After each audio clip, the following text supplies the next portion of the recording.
إن الحمد لله حمدا طيبا كثيرا مباركا فيه،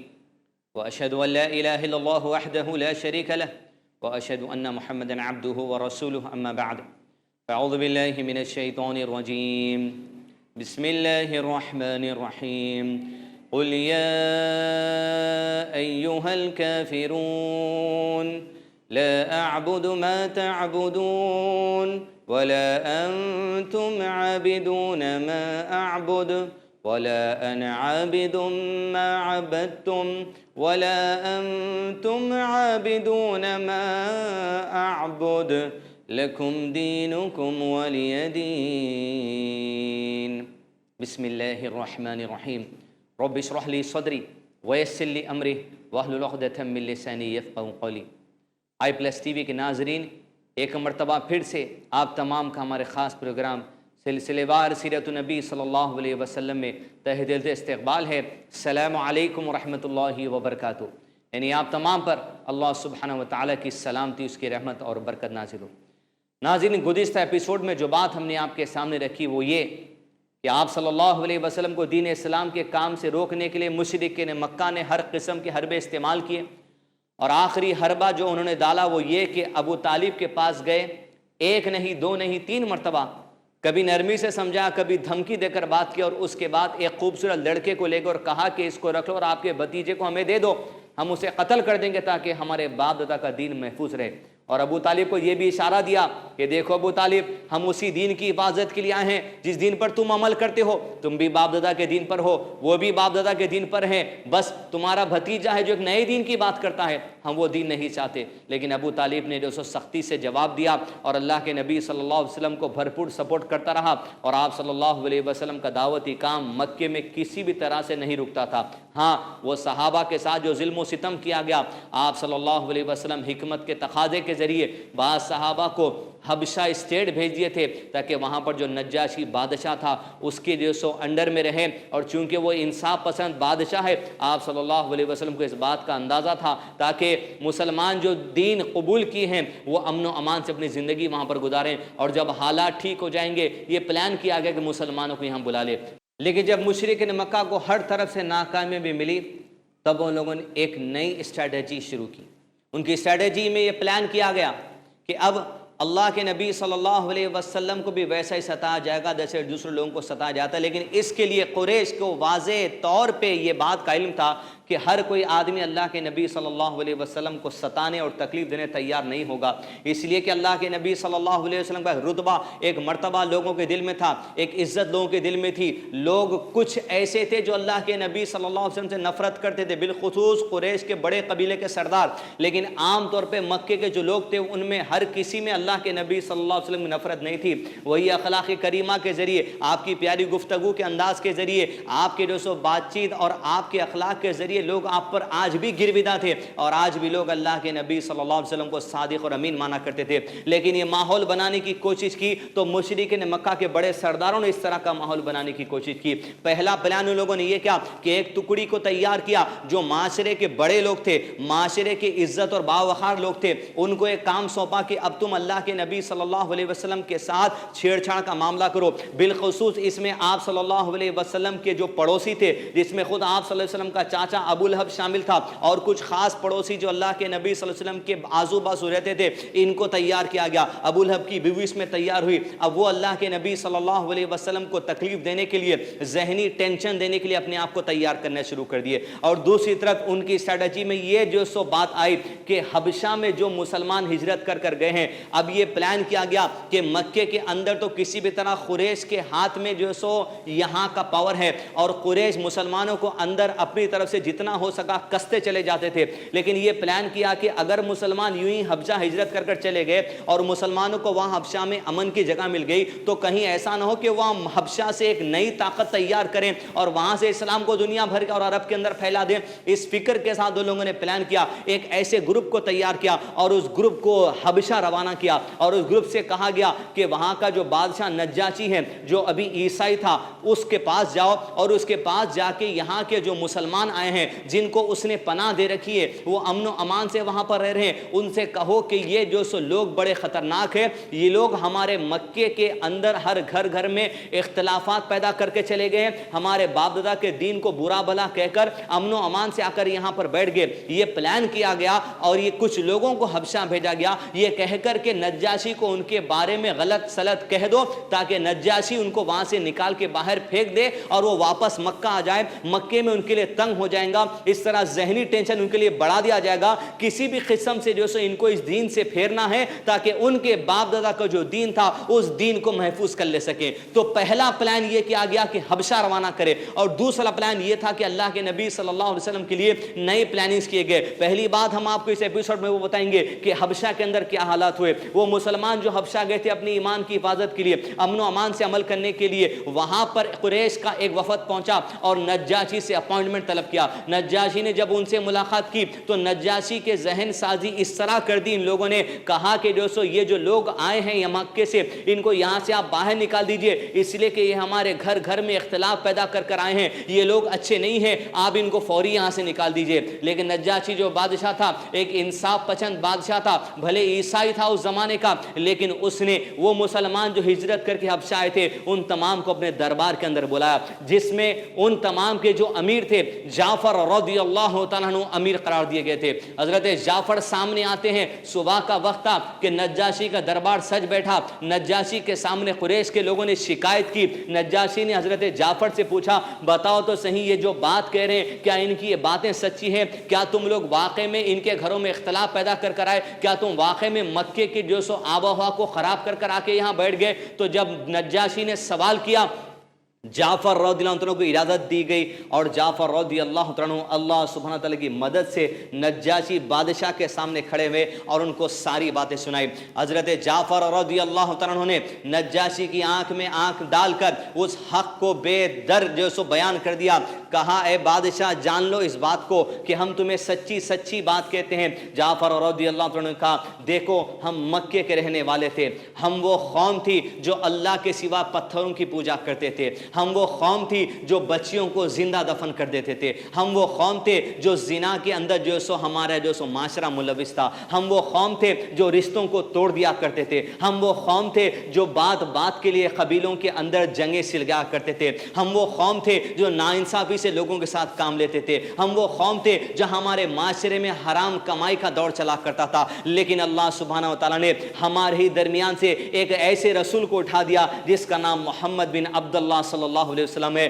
وہ شخص ہمارے ہی درمیان سے اٹھا، اس شخص کے نبوت کے اعلان سے پہلے خود ہم اس شخص کے اخلاق کو جانتے تھے، اس کی صداقت کو جانتے تھے، اس کی امانت داری کو جانتے تھے۔ وہ ایسا شخص ہے جس کو ہم بچپن سے جانتے ہیں، اس کی محبت ہمارے دلوں میں رسی ہوئی تھی۔ جب اسی شخص کو اللہ سبحانہ تعالیٰ نے ہمارے درمیان میں اٹھا، وہ شخص ہمارے درمیان اٹھ کر کہنے لگا کہ وہ اللہ کا آخری رسول ہے صلی اللہ علیہ وسلم۔ اس شخص نے ہم کو بت پرستی سے روکا اور وہ شخص ہم کو کہتا ہے کہ ایک اللہ ہی کی عبادت کرنا۔ وہ شخص ہمیں امانت داری سکھاتا ہے، وہ شخص ہمیں بچیوں کو دفن کرنے سے جو سو روکتا ہے، وہ شخص ہمیں حرام کمائی سے روکتا ہے، وہ شخص ہمیں حلال کمائی کی جو سو دعوت دیتا ہے، وہ شخص ہمیں رشتے جوڑنے کا حکم دیتا ہے، وہ شخص ہمیں امانت داری کی تعلیم دیتا ہے۔ جب اس شخص نے ہمارے سامنے بات کہی، ہمیں اس کی بات پسند آئی اور ہم نے اس کے دین پر لبیک کہہ لیا اور ہم سب نے گواہی دے دی لا الہ الا اللہ محمد الرسول اللہ صلی اللہ علیہ وسلم کہ اللہ کے سوا کوئی معبود نہیں اور محمد صلی اللہ علیہ وسلم اللہ کے آخری رسول ہے۔ جب ہم نے معاملہ تسلیم کر لیا، جب ہم نے اس حق کے کلمے کو تسلیم کر لیا تو یہ مشرکین مکہ سے رہا نہ گیا اور یہ مشرکین مکہ ہمارے خلاف سازشیں کرنے لگے، ہم کو مار پیٹ کرنے لگے، ہم پر ظلم کرنے لگے، کسی کے سینے پہ پتھر رکھ کر اسے زمین پر گرمی میں لٹا دیا کرتے، کسی کی پیٹھ پر کوئلہ ڈال دیا کرتے جلتا ہوا، کسی کو جو سو کھجور کی بوری میں لپٹ کر دھواں دیا کرتے۔ سمیہ رضی اللہ عنہ کو ان لوگوں نے قتل کر دیا، زنیرہ کو وہ اتنا مارا کہ زنیرہ کی آنکھوں کی بینائی چلے گی، لیکن وہ اللہ کا رحم تھا کہ اللہ سبحانہ و تعالیٰ نے زنیرہ کی بینائی واپس اپنے فضل و کرم سے لا دی۔ اس طرح ایسے ہمیں پریشان کر دیا تو ہمارے نبی صلی اللہ علیہ وسلم نے ہم سے کہا کہ اپنی ایمان کی سلامتی کے لیے حبشہ میں جا کر چند دن رہ جاؤ، جب یہاں مکے کے حالات درست ہو جائیں گے ہم واپس تمہیں بلا لیں گے۔ بس یہی وہ بات تھی جو میں آپ کے سامنے کر سکتا ہوں، اس کے علاوہ کوئی اور بات نہیں کرتا۔ تو پھر قریش کے جو لوگ سامنے کھڑے تھے وہ بھی یہ بات کو سن رہے تھے، تو نجاشی کے سامنے جب جعفر رضی اللہ تعالیٰ عنہ اللہ کے نبی صلی اللہ علیہ وسلم کا تعارف بیان کر رہا تھا، عزیزان ملت وہ لوگ جو دعوت دین کی تبلیغ کا کام کرتے ہیں، خاص طور پر ان کے لیے نصیحت ہے، ہم یہ سمجھتے ہیں کہ دعویٰ ایک ایسی فیلڈ ہے جس کو الگ طریقے سے علم سیکھنا پڑے گا، جس کو الگ طریقے سے لوگوں کو بتانا پڑے گا۔ کئی مسلمان ایسے ہیں جو ڈرتے ہیں، یہ سمجھتے ہیں کہ ہم کیسے دعوت کا کام کریں گے، جبکہ ابھی ہم نے دعوت اسلام کی جو سو وہ دعویٰ جو کورس ہوتا ہے یا کوئی خاص بات ہوتی ہے جو ان کے ذہنوں میں بیٹھی ہوئی ہے، وہ خاص بات ہم نے سیکھی نہیں۔ عزیزان ملت، ہاں یہ بات صحیح ہے کہ آپ کو دعوت اسلام کی فیلڈ میں جانے سے پہلے کچھ آپ کو سلیقے سیکھنا پڑتا ہے، لیکن ہم جو ایک غلط کانسیپٹ میں زندگی گزار رہے ہیں، اس غلط کانسیپٹ کو جعفر رضی اللہ عنہ نے درست کیا۔ کہا کہ نجاشی کے سامنے کلیئر اللہ کے نبی صلی اللہ علیہ وسلم کی احادیث اور آپ صلی اللہ علیہ وسلم کا اسوہ پڑھ کر سنا دیا۔ لہذا عزیزان ملت، غیر مسلم بھائیوں کو ہمیں بھی چاہیے کہ آپ صلی اللہ علیہ وسلم کی سنتیں جو کھانے پینے کی ہیں، آپ صلی اللہ علیہ وسلم کی سنتیں جو حمام میں جانے کی ہیں، آپ صلی اللہ علیہ وسلم کی سنتیں جو آپ صلی اللہ علیہ وسلم لباس پہنتے خود بتاتے ہیں، آپ صلی اللہ علیہ وسلم کی سنتیں جو روڈ پہ چلنے کی ہے، یہ ساری باتیں جس کو ہم سمجھتے ہیں کہ صرف ہمارے عمل کرنے کے لیے، یہ ہرگز غلط کانسیپٹ ہے۔ اس کانسیپٹ کو کلیئر کرتے ہوئے غیر مسلموں کے سامنے بھی اسلام کی ساری تعلیمات کو بے ڈانگ آپ کو بڑے نرم طریقے سے بیان کرنا پڑے گا۔ یہ نہیں کہ کسی غیر مسلم کو دعوت دینا ہے تو اس کا ایک الگ ہی انداز میں بات کو پیش کرنا پڑے گا۔ ہاں، جس طرح جعفر رضی اللہ عنہ اطمینان کے ساتھ آپ صلی اللہ علیہ وسلم کی ساری احادیث کو، آپ کی تعلیمات کو پیش کر دیے، تو نجاشی اتنا متاثر ہوا کہ نجاشی نے جو سو حبشہ کا جو بادشاہ تھا، اس نے جعفر رضی اللہ عنہ سے کہا کہ جعفر، تم کہتے ہو کہ تمہارے نبی صلی اللہ علیہ وسلم آئے اور ان پر اللہ کی طرف سے قرآن نازل ہو اور وہ تمہیں پیغام دیتے ہیں، یہ ساری اچھائی باتیں تم نے بیان کی، یہ باتیں مجھے بڑی پسند آئی، یہ تو کہو کچھ قرآن پڑھ کر سناؤ جو نازل ہوا۔ تو جب نجاشی بادشاہ کے دل پہ اثر ہوا، اس نے کہا کہ قرآن پڑھ کر سناؤ، تو جعفر رضی اللہ تعالیٰ نے سورہ مریم کی آیتیں تلاوت کرنا شروع کر دی۔ جیسے سورہ مریم کی شروع کی آیتیں تلاوت کرنا شروع کر دی، نجاشی کے اوپر اس کا ایسا اثر ہوا، اور وہ لوگ جو عیسائیوں کے بڑے علماء تھے جو نجاشی کے دربار میں بیٹھے تھے، جب یہ آیات سورہ مریم کے سنے تو ایسا اثر ہوا، کوئی ان میں ایسا اہل علم نہیں تھا جس کی آنکھ سے آنسو نہ جاتے ہوں گے۔ نجاشی روتا تو اس کی داڑھی پر اس کے آنسو گرتے، اور وہ جو علماء جو اہل کتاب کے وہاں بیٹھے ہوئے تھے، جب وہ سنتے تو ان کی آنکھ سے آنسو رواتے، جب وہ مریم علیہ السلام کا جو سو بات اس جو آیت میں تذکرہ کیا گیا وہ سننے لگے۔ نجاشی رویا، اس کا دل نرم پڑا،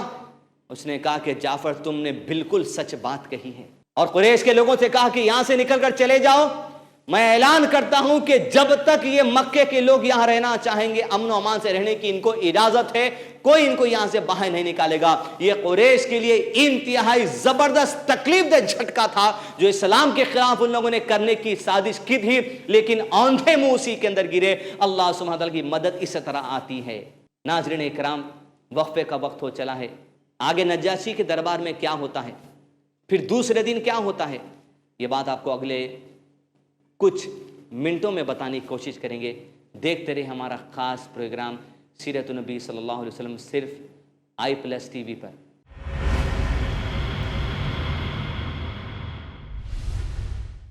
ناظرین السلام علیکم ورحمۃ اللہ وبرکاتہ۔ وقفے کے بعد ایک مرتبہ پھر سے ہمارے اس 15ویں ایپیسوڈ میں آپ تمام کا استقبال ہے۔ ناظرین، وقفے میں جانے سے پہلے ہم نے جو بات آپ کے سامنے رکھی، وہ مسلمان جو حبشہ ہجرت کر گئے تھے اپنے ایمان کی سلامتی کے لیے، تاکہ مضبوطی کے ساتھ وہاں ایمان پر جمے رہیں، تاکہ مکہ کے اندر جو حالات سخت کر دیے گئے تھے ان حالات کا سامنا کرنے کی ضرورت نہ پڑے۔ لیکن قریش نے اپنی اسٹریٹجی کی اور اللہ کے نبی صلی اللہ علیہ وسلم کو ستانے کے لیے گروپ بنایا۔ وہ حالات ہم آپ کو اب بتائیں گے انشاءاللہ کہ نجاشی کے دربار میں جو حالات ہوئے، پھر اس کے بعد کیسے مکہ میں اللہ کے نبی صلی اللہ علیہ وسلم کے خلاف پلان کیا گیا۔ جب نجاشی نے قریش کے لوگوں کو جو وفد کی شکل میں گیا تھا حبشہ، ان سے کہہ دیا کہ میں نے ان کی بات سن لی ہے، جعفر سچ کہہ رہے ہیں، لہٰذا اب انہیں کوئی یہاں سے نہیں نکال سکتا۔ لیکن ایک اور دن تک مکہ سے گیا ہوا یہ قریش کا وفد حبشہ میں ٹکا رہا۔ دوسرے دن صبح جب نجاشی کا دربار لگا تو ایک نئی پلاننگ کے ساتھ، ایک نئی چال کے ساتھ نجاشی کے پاس پہنچے اور کہا کہ دیکھو، ہمیں ایک بار پھر سے موقع دو تم سے بات کرنے کا۔ نجاشی نے انہیں بات کرنے کا موقع دیا۔ سامنے جعفر رضی اللہ عنہ اور مکے کے جو لوگ ہجرت کر کے آئے تھے ان کو بلا لیا گیا۔ نجاشی سے قریش کے اس وفد کے آدمی نے کہا کہ دیکھو، یہ لوگ عیسیٰ علیہ السلام کے بارے میں غلط عقیدہ رکھتے ہیں۔ چونکہ نجاشی عیسائی تھا، اس کو ورغلانے کی کوشش کی، اس کے ذہن کو تبدیل کرنے کی کوشش کی۔ یہ کہہ کر کہ عیسیٰ علیہ السلام کے بارے میں لوگ غلط عقیدہ رکھتے ہیں، ان کے دین میں عیسیٰ علیہ السلام کے بارے میں کوئی جو سو صحیح جو سو تعلیم نہیں ہے، تاکہ یہ سوچے کہ اس سے نجاشی کو غصہ آ جائے گا اور وہ ان کو نکال کے باہر کر دے گا۔ تو نجاشی نے پھر سے کہا، جعفر رضی اللہ عنہ سے نجاشی نے کہا کہ جعفر رضی اللہ عنہ آپ بتائیے کہ آپ کے نبی صلی اللہ علیہ وسلم عیسیٰ علیہ السلام کے بارے میں آپ کو کیا تعلیم دی؟ تو جعفر رضی اللہ تعالیٰ عنہ کے سامنے دعوت پیش کرنے کا عمدہ موقع تھا۔ جعفر رضی اللہ تعالیٰ عنہ نے نجاشی کی آنکھ میں آنکھ ڈال کر وہ حق بیان کر دیا۔ کہا، نجاشی سنیں، ہم عیسیٰ علیہ السلام کے بارے میں وہی عقیدہ رکھتے ہیں جو ہمارے نبی صلی اللہ علیہ وسلم نے ہمیں سکھایا ہے۔ ہمارے نبی صلی اللہ علیہ وسلم نے سکھایا کہ عیسیٰ علیہ السلام اللہ کے رسول ہیں اور اللہ کے بندے ہیں، اور عیسیٰ علیہ السلام کے بارے میں ہمارے نبی صلی اللہ علیہ وسلم نے ہمیں سکھایا ہے کہ وہ کنواری خاتون مریم علیہ السلام کے بطن سے پیدا کیے گئے ہیں۔ بس یہ بات جب جعفر رضی اللہ عنہ کی زبان سے نکلی تو نجاشی سن لیا۔ نجاشی سن کر اپنے تخت سے نیچے اترا، اور تخت سے نیچے اتر کر اس نے زمین سے ایک چھوٹا سا تنکا اٹھایا۔ چھوٹا سا تنکا اٹھا کر نجاشی نے جعفر رضی اللہ عنہ کی بات سن کر قریش کے لوگوں کی طرف اشارہ کرتے ہوئے کہا کہ جعفر نے عیسیٰ علیہ السلام کے بارے میں جو کچھ باتیں بیان کی ہیں وہ بالکل سچی اور صاف باتیں ہیں۔ یہ جو تنکا میرے ہاتھ میں دکھ رہا ہے، اس تنکے سے بڑھ کر کوئی بھی جو سو بات نہ جو سو انہوں نے غلط کہی ہے، لہٰذا اتنی سی بات بھی انہوں نے غلط نہیں کی جتنا کہ تنکا ہے۔ مجھے اس کی بات پسند آئی جو عقیدہ محمد صلی اللہ علیہ وسلم نے مسلمانوں کو پیش کیا عیسیٰ علیہ السلام کے بارے میں، وہی عقیدہ ہمارا ہے۔ تم نے بات غلط کہی کہ جعفر رضی اللہ عنہ کو ان کے نبی صلی اللہ علیہ وسلم نے عیسیٰ علیہ السلام کے بارے میں غلط بات بتائی ہے، لہذا اب قریش کے وفد کو چاہیے کہ یہاں سے نکل جائیں حبشہ سے، اور مکے کے لوگوں کو کہہ دیا کہ آپ جب تک چاہیں یہاں پر امن سے رہیں، کوئی آپ کو یہاں سے نہیں نکالے گا۔ قریش کا وفد پریشان ہوا کہ پہلے دن بھی ناکامیابی حاصل ہوئی، دوسرے دن بھی ناکامیابی حاصل ہوئی۔ اس ناکامی کے ساتھ ذلیل ہو کر حبشہ کی زمین سے نکلے اور مکے کو پلٹ کر گئے، تو اپنے سرداروں کو اطلاع دی کہ ہم ناکامیاب ہو گئے، کہ اللہ کے نبی صلی اللہ علیہ وسلم کے بتائے ہوئے تعلیمات کو جعفر رضی اللہ عنہ نے ایسے جو سو بغیر ڈر کے پیش کیا کہ نجاشی ان کی باتوں پر مطمئن ہو گیا، اور نجاشی نے ہمیں وہاں سے نکال دیا اور ان کو وہیں پر رہنے کی جو سو اجازت دے دی۔ جیسے قریش کے پاس یہ پروگرام پورا جو 2 دن میں ہوا تھا اس کی اطلاع ملی، قریش کی پریشانی میں مزید اضافہ ہو گیا، اور قریش انتہائی طور پہ اس بات کو لے کر پریشان ہو گئے کہ ہر چیز میں ناکامی ملتی جا رہی ہے۔ عزیزان ملت، وہ لوگ جو اس سیریز کو مکمل طور پہ ریگولر دیکھتے ہوں گے، آپ سوچ رہے ہوں گے کہ کس طرح اللہ سبحانہ تعالیٰ کی مدد آتی چلی جاتی ایمان والوں کے لیے، کس طرح باطل ناکام ہوتا چلا جا رہا ہے، کس طرح باطل اپنے ہر حربے میں جو سو شکست کھاتے چلا جا رہا ہے، اور کیسے اللہ سبحانہ تعالیٰ کی مدد مومنوں کے ساتھ آتی چلی گئی۔ آپ صلی اللہ علیہ وسلم کی نبوت کے دور کا غالباً 6واں یا 7واں سال یہ قریب آنے کو تھا کہ آپ صلی اللہ علیہ وسلم جب مکے میں تھے۔ اب دوسرا جو ان کا پلان تھا ان کی اسٹریٹجی میں، پہلے تو یہ تھا کہ حبشہ کے لوگوں کو وہاں سے نکال کے دوبارہ مکہ لائے، لیکن اس میں ناکامیاب ہو گئے۔ اب ان کا غصہ اور بڑھ گیا، اب اللہ کے نبی صلی اللہ علیہ وسلم کے خلاف میں سازشیں کرنے کے لیے ایک ٹیم کو تیار کیا تھا۔ اس ٹیم میں سب سے پہلے ایک شخص ابی بن خلف، اس کے پاس ایک گھوڑا تھا جس کا نام تھا اود۔ وہ اللہ کے نبی صلی اللہ علیہ وسلم کے سامنے آتا ہے اور آپ صلی اللہ علیہ وسلم کی آنکھوں میں آنکھیں ڈال کر کہتا ہے کہ اے محمد بن عبداللہ صلی اللہ علیہ وسلم سنو، میرے پاس ایک اونٹ ہے جس کا نام اود ہے، میں اسے روزانہ 3 سا خوراک کھلاتا ہوں، اتنا چارہ اسے کھلاتا ہوں کہ وہ اچھے طریقے سے تیار ہو گیا۔ اے محمد صلی اللہ علیہ وسلم سنو، اسی اونٹ پر چڑھ کر جو مجھے بہت عزیز ہے، میں تمہارے سینے میں تلوار ڈالوں گا، میں تمہیں قتل کروں گا۔ جب اللہ کے نبی صلی اللہ علیہ وسلم کے سامنے ایسی تکلیف دہ باتیں کرنا شروع کر دی گئی تو آپ صلی اللہ علیہ وسلم نے پلٹا کر ابی بن خلف کو جواب دیا، انشاءاللہ ابی، مجھے ایسا لگتا ہے کہ البتہ میں تجھے قتل کروں گا۔ اللہ کے نبی صلی اللہ علیہ وسلم نے یہ کہا ابی بن خلف کو، تاریخ نے وہ چیز دیکھی، سیرت نگاروں نے اپنی کتابوں میں اس بات کو درج کی کہ ابی بن خلف کے بارے میں جب آپ صلی اللہ علیہ وسلم نے کہا کہ انشاءاللہ میں تجھے قتل کروں گا، احد کی جنگ میں خود اللہ کے نبی صلی اللہ علیہ وسلم کے ہاتھوں ابی بن خلف کو قتل کیا گیا.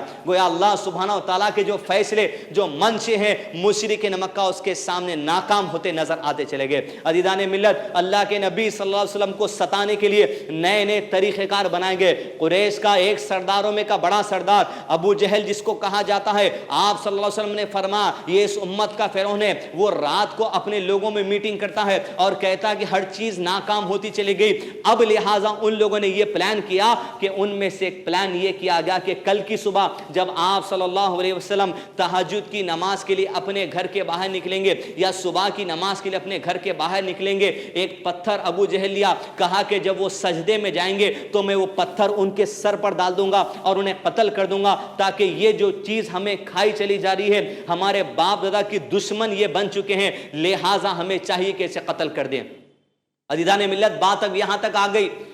وہ لوگ جو صادق اور امین سمجھتے تھے وہ اپنی جگہ سمجھ رہے ہیں، لیکن یہ لوگ بھی جو اللہ کے نبی صلی اللہ علیہ وسلم کو صادق اور امین سمجھتے ہیں، ان کے دل میں بھی اللہ کے نبی صلی اللہ علیہ وسلم کے لیے محبت ہے، لیکن اس محبت پر اپنی نفرت کو غالب لا لیے، اپنے باپ دادا کے دین کو غالب لا لیے اور اللہ کے نبی صلی اللہ علیہ وسلم کو قتل کرنے کی گندی سازش کرتا ہے ابو جہل. جیسے ہی صبح آپ صلی اللہ علیہ وسلم اپنے گھر کے باہر نکلتے ہیں اور آپ صلی اللہ علیہ وسلم نماز کے لیے سجدے میں جاتے ہیں، ابو جہل اس پتھر کو لے کر اونچائی سے آپ صلی اللہ علیہ وسلم کے قریب جاتا ہے آپ کے سر پہ ڈالنے کے لیے، لیکن وہ جیسے ہی قریب پہنچتا ہے دوڑے ہوئے اپنے قدموں کو پیچھے ہٹا کر باہر آتا ہے. لوگوں نے پوچھا اے ابو جہل کیا ہو گیا، تو گیا تھا جذبے کے ساتھ کہ آپ صلی اللہ علیہ وسلم کے اوپر پتھر ڈال دے گا، لیکن پلٹ کر ناکامیابی لے کر کیوں آیا؟ ابو جہل نے جواب دیا میں جب آگے بڑھی رہا تھا لیکن میں نے ایسا اونٹ دیکھا ہے، ایسا اونٹ آج تک زندگی میں نے نہیں دیکھا ہے، میں نے اس کی ایسی کھوپڑی دیکھی ہے، ایسی کھوپڑی میں نے کبھی نہیں دیکھی. تو اللہ کے نبی صلی اللہ علیہ وسلم کے قتل کی پلاننگ میں جب ابو جہل آگے بڑھا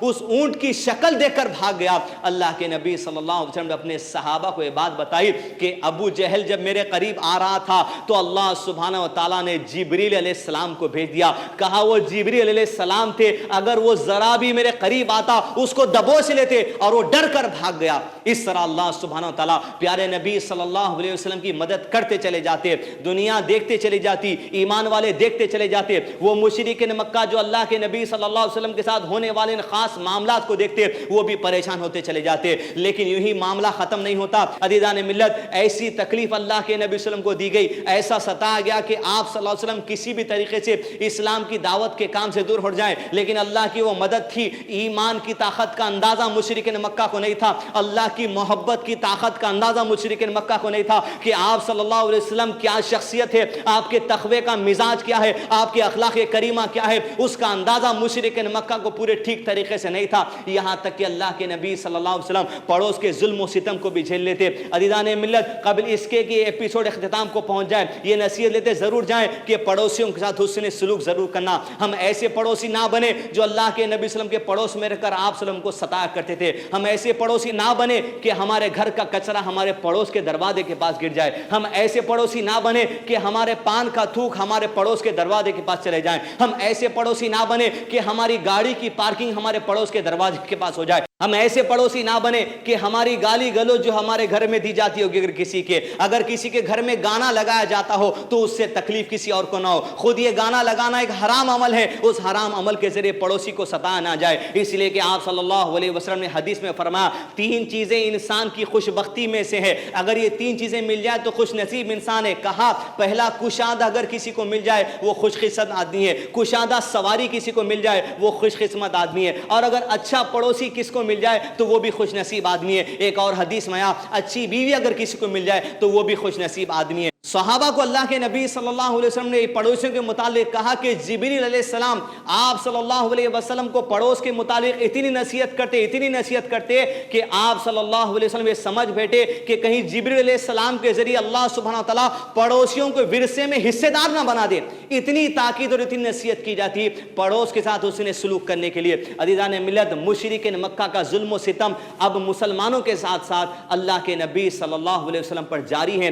کیسے وہ حالات ہیں، کیسے آپ صلی اللہ علیہ وسلم حالات کا سامنا کیے، یہ سب کچھ حالات، اور کیسے اسلام کو دنیا بھر کے اندر پہنچایا گیا، یہ حالات انشاءاللہ آنے والے ایپیسوڈز میں انشاءاللہ آپ کے سامنے بیان کرنے کی کوشش کی جائے گی. تب تک کے لیے دیکھتے رہیے ہمارے ساتھ آئی پلس ٹی وی اور اپنی زندگیوں کو قرآن حدیث کے مطابق چلانے کی کوشش اور عمل کرتے رہیے۔ السلام علیکم ورحمۃ اللہ وبرکاتہ۔